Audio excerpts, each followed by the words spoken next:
He was just the bus driver, a silent old man with weary eyes, invisible to the loud teenagers behind him.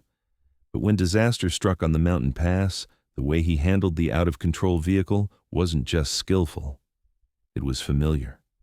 So familiar that the first state trooper on the scene froze, lowered his radio, and whispered a name no one had heard in 20 years. At the back of the bus, Liam, the self-appointed king of the senior class, holds court. He's leaning against the window, projecting his voice to his circle of friends. His gaze lands on the back of Arthur's head. "Look at this guy," Liam says with a smirk. "I think he's part of the bus. Has he even blinked in the last hour?" A girl next to him, Chloe, giggles. "I heard he hasn't said a single word since we left the school parking lot. Maybe he's a robot." The joke lands. Laughter ripples through the back of the bus. Emboldened, Liam raises his voice, making sure it carries to the front. "Hey, driver! Earth to Grandpa! You gonna get us to the ski lodge this century, or are you planning on hibernating at the wheel?" Arthur doesn't react. Not a twitch of a muscle, not a flicker of an eye. His hands remain fixed at the 10 and 2 position, a textbook grip that no one holds anymore unless it's been drilled into them by something more serious than a DMV instructor. This stony silence only fuels Liam's mockery. He sees it as a weakness, the passivity of an old man who has given up. He doesn't recognize it for what it is, the discipline of a man who has learned that wasting energy on noise is a fatal mistake. As the bus climbs higher, the road narrows. The friendly pine trees give way to sheer rock on one side and a terrifying guardrail-less drop on the other. The bus enters a sharp hairpin turn. Arthur begins to gently apply the brakes to navigate the descent, and nothing happens. His foot pushes down, expecting the familiar resistance, the hydraulic bite. Instead, the pedal sinks to the floor with a soft, sickening ease. It feels like stepping into water. For a single, fleeting second, a change occurs in Arthur's face. The weary, placid mask cracks. It's not panic. It's something colder, a surge of pure, unadulterated adrenaline that sharpens his features and turns his tired gray eyes into chips of flint. In the back, Liam is oblivious. "Whoa, picking up speed! Finally decided to wake up, huh, old-timer?" Arthur doesn't hear him. His mind is no longer in a school bus. It's somewhere else, somewhere in the past, a place of screaming engines and burning metal.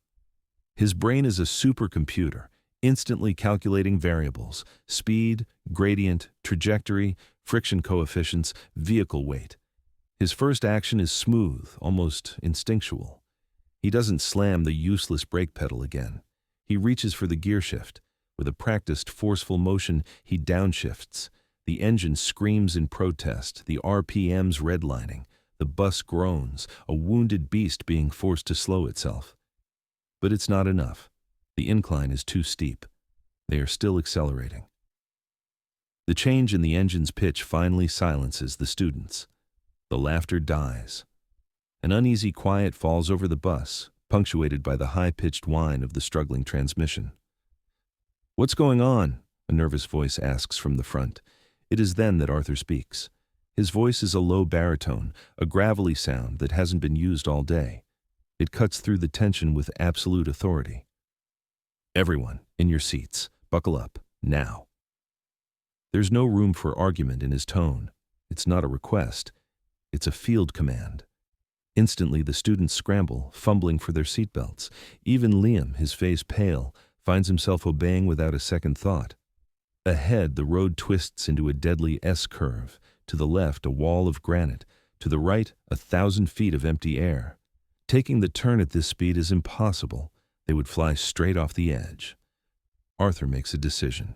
With a minute-precise turn of the wheel, he steers the bus slightly to the left, angling the entire right side of the vehicle until it makes contact with the rock face of the mountain. The sound is horrific. A deafening shriek of tortured metal as the side of the bus grinds against the granite. A shower of orange sparks erupts, a terrifying fireworks display. The bus shudders violently, throwing the students against their seats. It's a controlled, calculated scrape, a desperate attempt to use friction to bleed off speed. But it's still not enough. The S-curve is rushing toward them. That's when Arthur does the impossible. Instead of trying to navigate the turn, he sees his target, a small, almost invisible emergency escape ramp on the left side of the road. It's a short, steep, gravel-filled incline designed for runaway trucks, a last-ditch measure. The entrance is terrifyingly narrow, barely wider than the bus itself. To hit it from their current angle seems physically impossible. But Arthur isn't aiming for where the ramp is. He's aiming for where it will be. He wrenches the wheel hard to the left, away from the scrape. The bus lurches. Then, in a move that defies logic, he jerks the wheel violently back to the right, then left again. It's a technique from a forgotten manual, a pendulum drift designed to shift a heavy vehicle's momentum with shocking speed.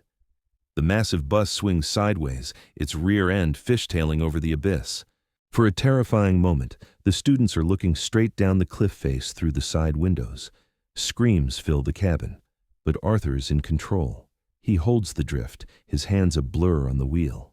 The bus, nearly parallel to the road, slides perfectly into the narrow mouth of the escape ramp. The vehicle hits the deep gravel and the effect is instantaneous. It's like hitting a wall of sand. The bus digs in, decelerating with bone-jarring violence. It plows up the steep incline, throwing a wave of dust and rock before shuddering to a final definitive stop. The front bumper is mere inches from the concrete barrier at the top of the ramp. Silence. A thick, absolute silence, broken only by the ticking of the overheated engine and a single choked sob from the back of the bus. Outside, the dust begins to settle. They are safe. Minutes later, the wail of a siren cuts through the mountain air. A state trooper's car screeches to a halt at the bottom of the escape ramp. Officer Davis, a 15-year veteran with a calm demeanor, steps out. He's seen dozens of accidents on this pass, but he has never seen anything like this. He looks at the long black skid marks on the asphalt. He sees the deep, deliberate scrape gouged into the granite cliff face. He looks at the impossible angle of entry into the ramp. It doesn't make sense. This wasn't a crash. It was a perfectly executed high-risk maneuver. He walks slowly toward the bus, his mind struggling to process the scene. The school bus door hisses open, and Arthur steps down. He looks calm, his face once again a mask of weary indifference as he takes a deep breath of the mountain air. Officer Davis approaches him. "Sir, is everyone all right?" Arthur gives a single curt nod. Davis continues to study him. The old man's posture, his unnerving calm, the way his eyes are still scanning the area as if assessing for further threats. Something about him triggers a distant memory. A memory from the academy, 20 years ago. A grainy, classified training video they were shown only once. It was dashcam footage from a government convoy ambushed in a conflict zone. The lead vehicle was hit, and the convoy was trapped in the kill zone. And then, one driver, in a non-armored transport, had done the impossible. He'd executed a perfect J-turn under fire, then used his vehicle to block enemy sight lines, allowing the rest of the convoy to escape. The maneuver was so audacious, so brilliantly executed, that it became the stuff of legend. The driver was known only by his call sign, Ghost. The official story was that he had vanished on a later operation, presumed lost. Officer Davis's eyes widen as the pieces click into place in his mind. The controlled scrape, the impossible entry into the ramp. It was the same logic, the same disregard for conventional limits. He looks at the old man, truly looks at him, and sees not a bus driver, but a phantom from a ghost story. He unconsciously lowers his radio. His voice is a stunned whisper, meant only for himself, but it cuts through the quiet air. "Ghost," he breathes. "My God, are you him?" For the first time, Arthur's gaze meets the officer's. His eyes hold no confirmation, no denial. They hold nothing but the vast, silent weight of a life lived in the shadows. "Just doing my job, officer," Arthur says, his voice flat. He then turns to look back at the bus, at the pale, wide-eyed faces of the students peering out the window. His work was done. Some men are defined not by the uniform they wear or the name they are given, but by what they do when the brakes fail and the world is hurtling into the abyss. They are the ghosts in the machine, the steady hands in the storm, the silent professionals who see solutions where others see only chaos. They don't ask for praise or recognition. They don't need it. Because for them, the mission is never truly over. It just changes roads. So I ask you, who is the ghost in your life? The quiet, unassuming person who you know in your heart would be the one to steer you through the fire? Tell their story in the comments. And if you believe these legends deserve to be remembered, subscribe to Untold Legacies. Help us honor the quiet warriors. We will see you in the next one.